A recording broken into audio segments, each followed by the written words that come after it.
Boche gold and diamonds. Buy now, pay later.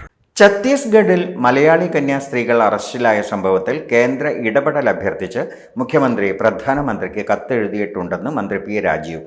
കേവലം ഇതൊരു ക്രൈസ്തവ പ്രശ്നമല്ലെന്നും ഭരണഘടന അനുശാസിക്കുന്ന മൗലികാവകാശങ്ങൾക്കു നേരെയുള്ള വെല്ലുവിളിയാണെന്നും മന്ത്രി ഒറ്റപ്പാലത്ത് പറഞ്ഞു. ഛത്തീസ്ഗഡിൻ്റെ നിലപാട് ന്യൂനപക്ഷ വിരുദ്ധമാണ്. കേരളത്തിൽ താൽക്കാലിക ലാഭത്തിനു വേണ്ടി ചിലരെ പിന്തുണച്ചവർക്കുള്ള മുന്നറിയിപ്പ് കൂടിയാണിത്. താൽക്കാലിക നേട്ടങ്ങൾക്ക് വേണ്ടി ഒത്തുതീർപ്പിനും കീഴടങ്ങലിനും തയ്യാറാകുന്നവർ ഒപ്പം നിൽക്കുന്ന വലിയൊരു വിഭാഗത്തെ അപകടത്തിലേക്കാണ് തള്ളിവിടുന്നത്. ഇത് എല്ലാവർക്കും പാഠമാകണം. സ്റ്റാൻ സ്വാമിയുടെ അനുഭവം നമുക്ക് മുന്നിലുണ്ട്. അത്തരം ഘട്ടത്തിൽ പോലും കുറ്റകരമായ നിശബ്ദതയിലായിരുന്നു കേരളത്തിൽ ചിലർ. ആ മൗനം ഇത്തരക്കാർക്ക് ഊർജം പകർന്നെന്നും മന്ത്രി കുറ്റപ്പെടുത്തി. അപകടത്തിലേക്കും മരണത്തിലേക്കും ജയിലിലേക്കുമൊക്കെയാണ് അയക്കുന്നത്. ഇപ്പോൾ സ്റ്റാൻ സ്വാമിയുടെ അനുഭവം നമ്മുടെ മുൻപിലുണ്ടല്ലോ. അതുപോലൊരു അനുഭവം ഒരു വെള്ളം കുടിക്കാനായിട്ട് ഒരു സ്ട്രോ പോലും അനുവദിച്ചില്ല. അത്തരം ഘട്ടത്തിൽ പോലും എത്ര കുറ്റകരമായ നിശബ്ദത കേരളത്തിലെ ആളുകൾ പുലർത്തിയെന്ന് നമ്മൾ കാണുന്നു.